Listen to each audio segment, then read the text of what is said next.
Thanks for joining us, Psifour and Charlie. Pleasure to have you guys on here. I've been shared a stage a few times with you guys on various spaces, and very happy to have two scholarly Bitcoin gentlemen like you guys on the podcast. I was actually quite surprised with the drop that you guys did last night. Why do you think land is so intoxicating to people? It's just something that people love, isn't it? Yeah, that is a good question. Why is it so intoxicating? We actually had like this almost like same discussion, was like, is this actually a good idea? Because I'm not like a land collector. It's not like my particular thing, but it's funny. We built this product, and now I and everyone at Luxor is kind of aping into various Quadkeys. So we are eating our own dog food. We built a product that we ourselves are kind of obsessed with now. Now, in the last check, I saw somebody tweet that we were over 17K minted in the last 24 hours. Is that up now? Is that like double that already? No, we're holding pretty steady on like rate per block. Right now, I believe we are just about to cross the 19. So in the last couple hours, we've gone from 17 to like 19,000.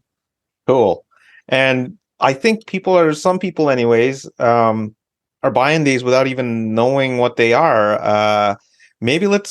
And I've been on a few spaces this morning, and it seems like people don't know that there's some technical difference here than other meta protocols that have launched before. And I read into the FAQ and I tried to understand what's happening here. What is different about this? So it's a large part of it is about the intention. I think predominantly our team was never really focused. Like, obviously, we work for a large company. We work for Luxor Technology in the mining pool space for Bitcoin. But the productizability of this specific thing was not as strong of a focus as the tech and demonstrating different ideals that we had talked about publicly before. So, like, we got to really lean into just interesting aspects of the inscription technology. We haven't really got to showcase where we're leaning on the actual ordinal numbering side of this and how that can be pulled into this sort of a system. It's something we're very excited to explore with everybody going forward. So I think that's kind of the big thing. Is our goal was that we wanted to build a bunch of different pieces that we needed for other things. And we were like, hey, we can also build this on top of it and really share with other developers a really good practical example of how, given a month of dev time, they can sit down, bash out some really cool stuff. And, maybe this isn't a AAA game or anything fun, that fun, but it is a neat little toy that also gave us time to develop, fully built out inscription tooling internally, better indexing. We now handle key value stores within the inscription envelopes. So I'm super excited about that aspect. Charlie better aligns with the average user, though, so he could probably give you a better perspective from that side. Yeah, we kind of wanted to, Luxor. Luxor's like a B2B Bitcoin mining services company. We kind of wrote the book on and defining Bitcoin mining research with our hash rate index product. We have a whole like ASIC, that's the computer that mines Bitcoin, like trading and brokerage service and kind of trading desk. And we have our own firmware, that's the software, rather, the programs that run these computers. And these are all like very strong proprietary business lines that we've kind of written the book on. But what Luxor has not really done is be very like new and retail focused. And because, this is an NFT focused podcast, and this is a whole new cohort of people coming into Bitcoin, and they don't really know anything about Luxor. They don't really know anything about Bitcoin mining. And so, internally, we do have some good development front end chops, but we want to like figure out, okay, how do we take some of our really competitive dev skills and introduce some new stuff under the hood. We're building primitives at Ordinal Hub. We have a easy kind of point click explore the ecosystem tracker thing on our site Ordinal Hub, but like we also want to deliver some new products and primitives to the ecosystem as well as kind of demonstrate some prowess. So Quadkey kind of gets the creative people, the product focused people who want to build a simple mapping scheme and beautiful front end, and lets Psifour pair it with some really cool technical stuff under the hood. And between that, I like to say this: we're taking both sides of the bell curve. We're taking the far left side, the people who have no idea what they're buying and they just want to point, click, and collect a square, a quad key on the earth. That works. But we also want to nerd snipe the really smart people who actually care about what goes on under the hood. And we'd also like to do it while we demonstrate and stress test an inscription service underneath. So all of these things kind of come into one and allow us to create like a milestone for, you know, a product that we as a company build and then can scale opportunistically. That's like the big idea, the intent, as opposed to the specific product. Right. And I honestly think you guys did a bang up job in doing exactly what you said there so far, 24 hours in or even less. And I want to go into the deeper side of things, like from everyone gets why you would want to point and click onto a website and just claim land. I think that's a tried, tested, and true use case. But on the other side of things, like how this makes sense and how it could be used, to build on. So essentially, you guys explored the idea of enveloping and tried to go beyond the ORD protocol and create a separate envelope. I did maybe 30 minutes worth of or an hour worth of research. And what I found was like essentially the inscriptions that are on chain that everyone have in their wallets is an ordinal, but that ordinal points to something on chain which cannot be owned by anybody. It's more of like a reference, and that would be the key envelope. Is that sort of a new way to do things from a data point of view? So a little bit. Because I know you are a little bit focused on the NFT side of this. So I'm gonna start actually all the way back in Ethereum NFTs. And if you look at those, they are a token on the chain itself, a tokenized representation of something. And what they represent is ownership of the content that it links to. So traditionally in an ERC 721, this is a link to a JSON file that then defines traits of that NFT and the link to the image file that NFT should look like. On Bitcoin with inscriptions, these are still tokenized DIDs, which is decentralized identifiers. Just we'll say tokenized for the sake of easy conversation. They're tokenized ownership of content that they point to, but the content itself is also stored on the Bitcoin blockchain. A good example of this would be if you look all the way back at some of the very early ERC 721 experiments before ERC 721 was defined, where they stored the data on Ethereum. Very expensive to do. It wasn't uncommon for projects to spend thousands and thousands of dollars putting their contract on chain when they had to do that prior to linking off chain. Whereas on Bitcoin, one, because of fee rates being lower than they probably should be from a data storage standpoint, there's a lot of room to store a lot more data, and the data has a lot of guarantees because of the both immutable nature and the decentralized nature. You don't have a centralized contract that controls your ownership of that asset. So to wrap all of that in a nice bow, the key aspect of this, all that's doing is it's an additional form of data storage inside what I refer to as a key value store within the inscription envelope. This allows us to store very compressed data of a type that we need to be able to index these keys really quickly, which is why when a new block goes through, you'll see new quad keys start to appear on the map within seconds, with the furthest ones in that block being, I think, about 30 seconds is the longest I've seen from the time the block hits our node to when it goes live on the site. So are you saying that all the quad keys, the full 4 billion plus supply, is already out there somewhere in a key value store on Bitcoin? The only thing that's not are the inscriptions that have the ownership claim to them. No, so the inscriptions contain a key, which is a key spelled with a Q, and that has a data type of a unsigned integer, basically a number that is 32 bits long. For those of you who don't really do software engineering, it's a very large number, but it takes up a very small amount of computing, computer storage, if you will.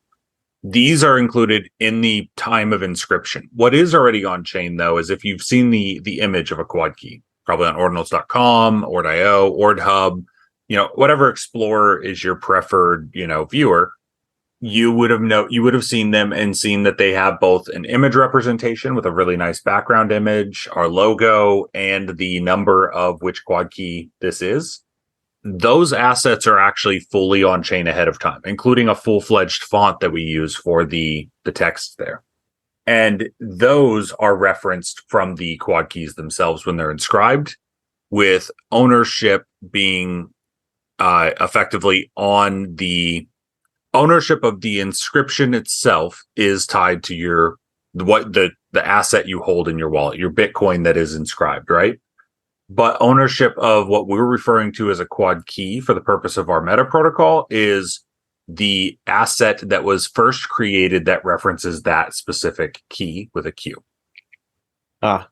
Okay. Yeah, it is far from simple. This is why Charlie likes to point out it appeals to everybody, but not all aspects are both easy to convey to everybody and of interest to some people. A lot of people think.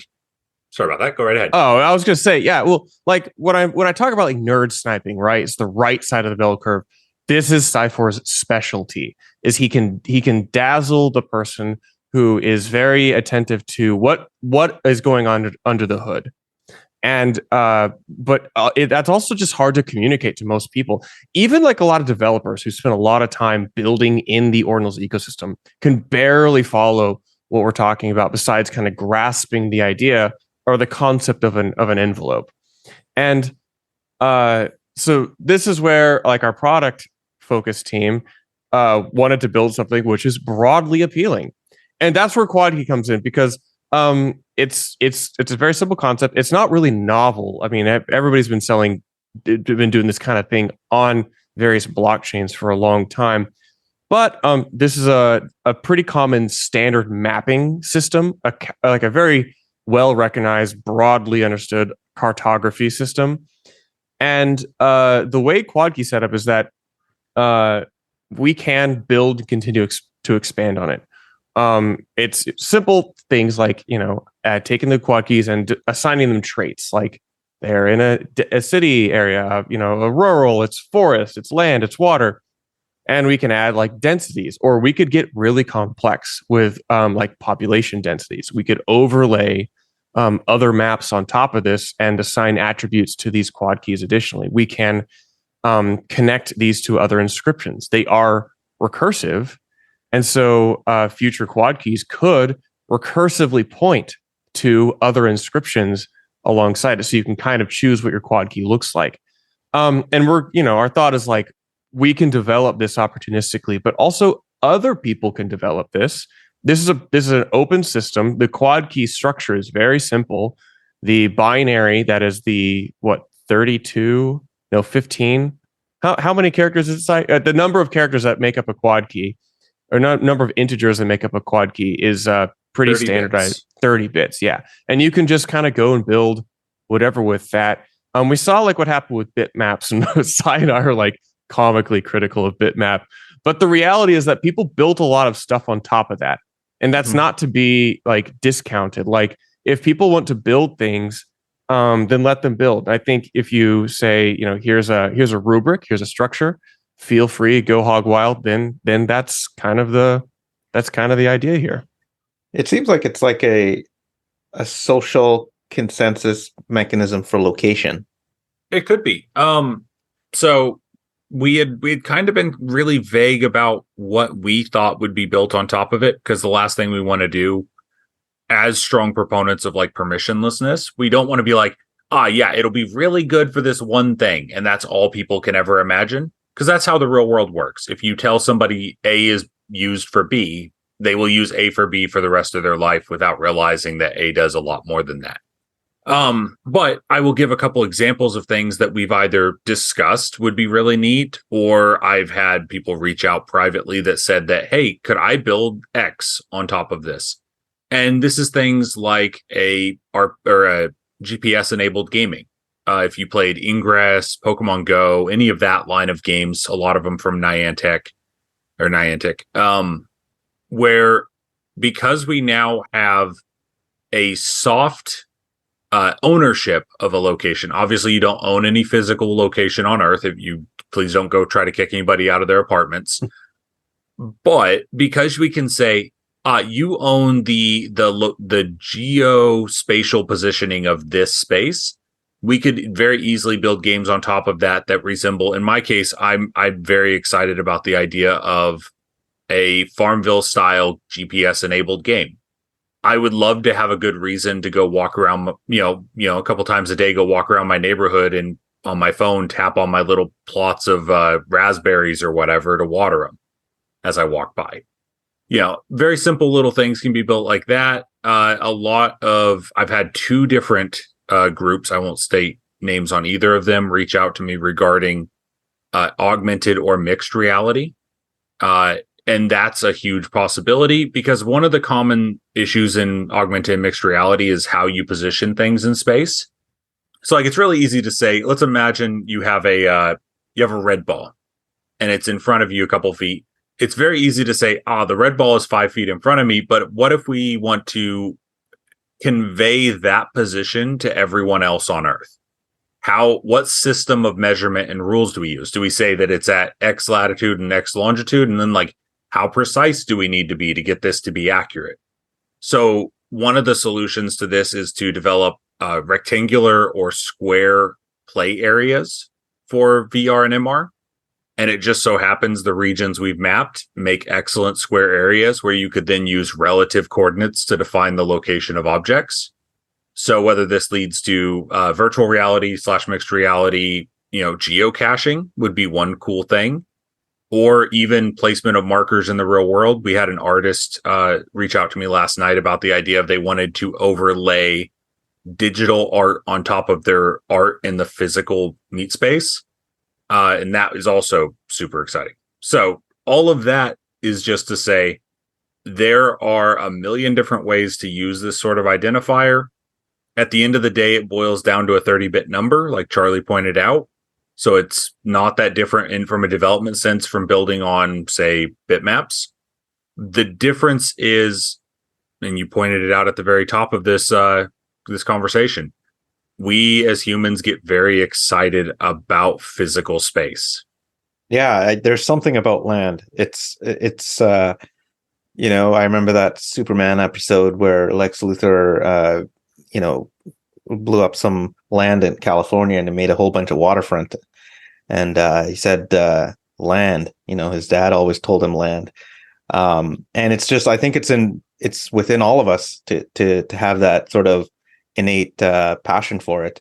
And it's quite interesting to see everybody's passion for it in your Discord, and also the ideas that people have for minting. Islands are doing well right now. I believe Disneyland is taken. Both. I think the islands kind of make sense because it's a simple concept, right? These are squares, these are quadkeys, and islands tend to be they often are in a range of a size where you can own the whole thing. If you're going to go into a city center, it's hard to buy a section or a few to really identify where Dallas, Fort Worth ends and Dallas begins, that kind of thing. But for an island, you're oh, I own the whole island. It is kind of a flex. I think it's pretty fun. I think that's why it works. And it's funny because as we're developing this internally, I'm sometimes I'm this is the most goofy thing ever. We're hot off bitmaps. I think bitmaps are maybe ill-conceived, but the reality is now it's in production. I'm oh, this is really fun. I love this. I love this thing. uh, I want to go buy things in my city, and that's what's really fun. I do like to see people. It's also like a good temperature check on what parts of the world people find valuable. Sometimes we get biased on like I live in the central United States, and I don't think of like other landmarks that are important to other cultures. But this is like a very rapid way to see, oh wow, there's giant parts of the world which I don't normally think about, which people immediately want to buy. I'm thinking, oh, I'll go buy Mount Rushmore, but someone else wants to go buy Mecca. And it's kind of an interesting phenomenon there that we've seen in the past 24 hours. Yeah, I think Singapore was all taken really quickly, wasn't it? Yeah, someone immediately became the new king of Singapore. Yeah, so let's go back to the envelope stuff. I guess what you guys are trying to do is, like you said, a proof of concept, intentionally prove that there can be some other things that can be done with Bitcoin. Do envelopes need inscriptions and for it to work properly? So the envelope defines the structure of currently, predominantly, inscriptions. So it's the actual data or the structure of the data that makes up an inscription. It's important to note we're not restricted to using envelopes for that. When we say envelopes, this is any means of storing some form of arbitrary data on Bitcoin. It could be anything. Yeah, to a certain extent, you could argue that old like counterparty assets are a type of envelope that bridges out to their own little micro ecosystem, right? You could argue that Stacks, with its bridging capabilities, has enveloping. It's that when we say envelope right now, we're typically referring to inscriptions, but that's not the limitation. I mean, I've seen a DID protocol being developed using enveloping. I've seen DIDs. We're actively trying to convince Domo, who created BRC20, to jump on the envelope or sub-envelope train and let's make a cooler BRC.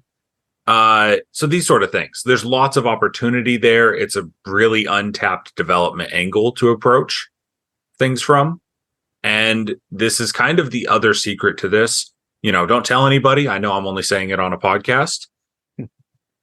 But there is a lot of value non-financially to doing this sort of thing right now, where it both reminds people who don't know everything you can do on Bitcoin, which if you're unaware, Bitcoin does a lot that we don't talk about usually, as well as makes sure that people know that we are very excited to talk to anybody who has an idea, whether they know how to build it or not.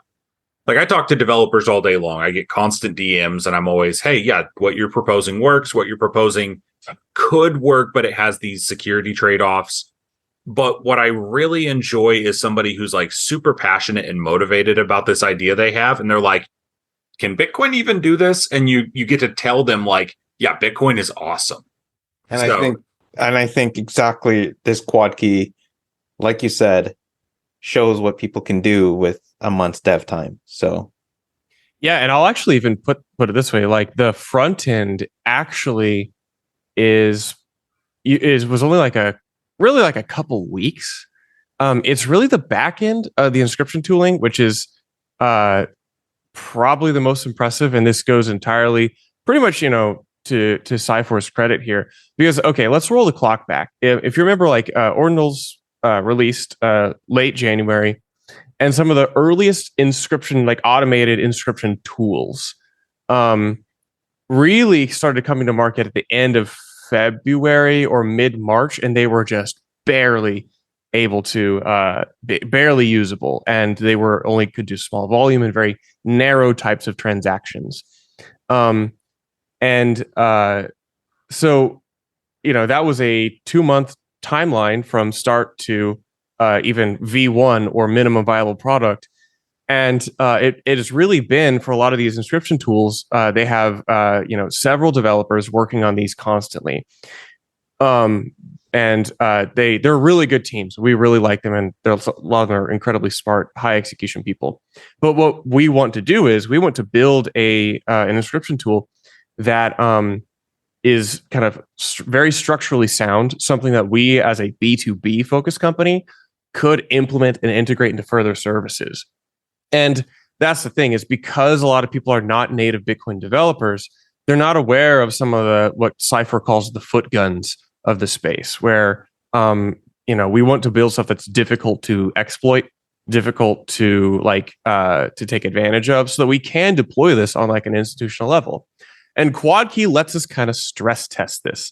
We talk about how ordinals and inscriptions kind of stress tested Bitcoin, and it's a really easy way to provide a vector to let real users actually use your product, and they're going to come in and they're going to use it in every conceivable way that you could never have imagined. And you got to build a design on the fly for this.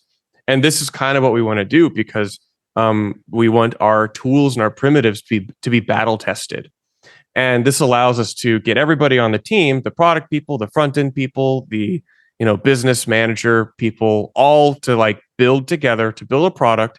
And the product this happens to be called Quadkey. And I think we're gonna see how this goes. It seems to be very well received. We are going to think about what we're gonna do next. We've talked about a lot of interesting, cool new features. I don't want to promise anything specific because we're much more. We don't want to say something and not deliver on it. So we're thinking like, oh, how could we we expand this? How could this become a much deeper, more expressive kind of system? And then I don't know. I would love to see other people build stuff from it. That's the whole idea here.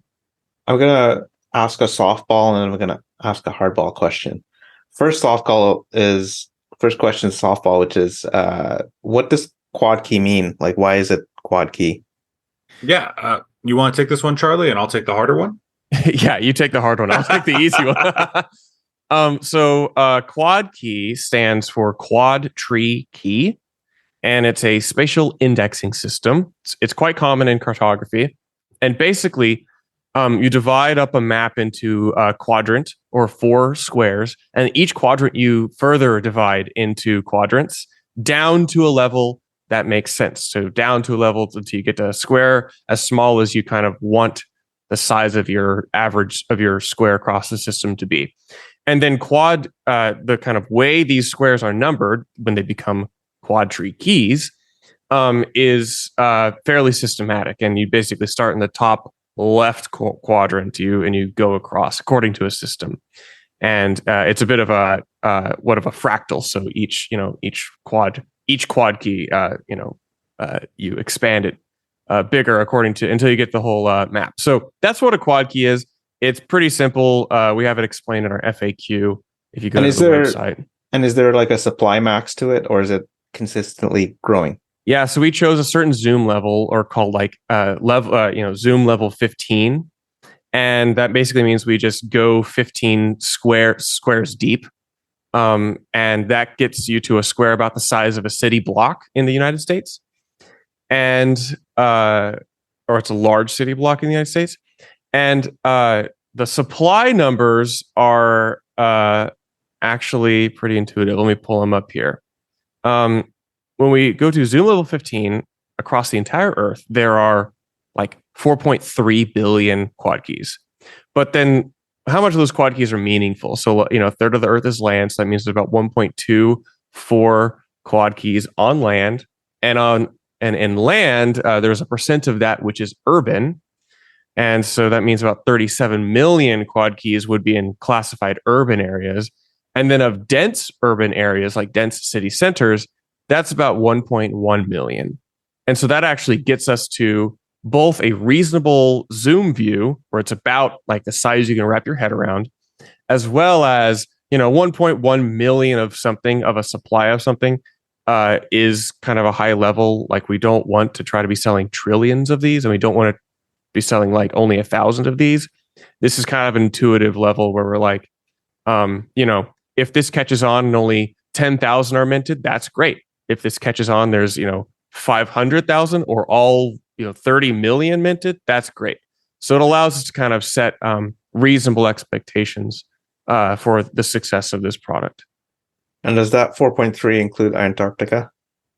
It does. It doesn't include the Arctic, though, because maps, depending on whether we call the Arctic a continent or not, technically it's not a continent and it's not represented on the map. It's, as I understand, it's just ice up there. Yeah. Well, there's actually an interesting. Sorry, I'm gonna derail into some techie talk about continents. No, not continents. Just an interesting thing that when you stretch out spheres into a flat plane for viewing as a map, you get interesting distortion happens. So if anybody is curious about some really weird math that happens, you should be aware that a Quadkey at the equator is significantly more physical surface area covered by that Quadkey than a Quadkey at the South Pole.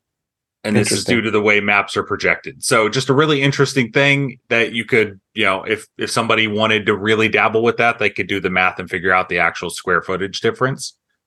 I've noticed, and I'm not going to say the country because I don't want anyone to front run me on it, but I've noticed that there's an island or an area of the map on the equator, which when I zoom into, it's a smaller island, but then it seems like there's a lot more Quadkeys, whereas you're saying there should be less for that island for the square footage. Did I do the math backwards in my head? I'm not sure about the math. I just I've noticed that on your website, so I'll talk to you about that after. Yeah, you should definitely just share what island that is publicly. Yeah, maybe not. I'll say it to you in secret after. Sounds good. I'll take a look at it for you.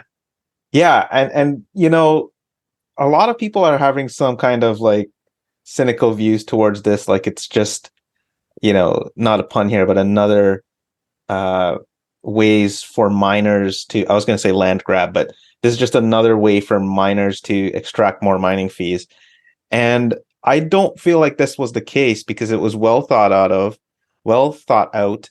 And also, as miners, I'm guessing that you're not directly incentivized, but you are incentivized for the health of the network. And how do you address that, Psifour? Like, there's not a direct relationship like in some other protocols, like proof of stake and delegated proof of stake, where in a proof of work sort of ecosystem, it's not direct. Miners aren't directly care what's going on the network, but you guys do at Luxor. So how do you feel towards that statement?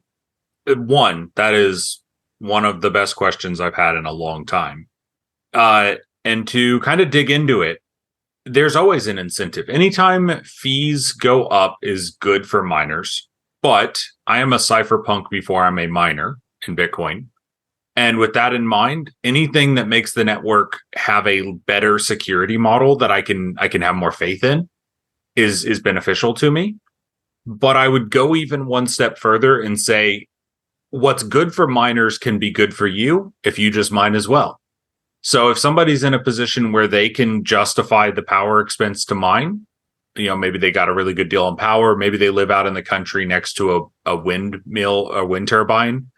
Maybe they have solar that is overfilling their battery on a daily basis that they should probably dump into mining instead of just wasting by not storing or using it. Whatever the circumstance is, if you can find a way to justify it, everybody should be mining. And then it's less about us enriching ourselves. It's about enriching the entire network. Yep, I see that. Well, thanks for that. And guys, thanks for your time today. Congrats again on the reception of the Quadkeys project. I hope to get this episode out very soon for the audience. A pleasure to have you guys on. Oh yeah, for sure. I'm really great to talk to you in person, and love the podcast. Love what you do in the space. Thanks, guys. Appreciate it. Thank you so much. Cheers.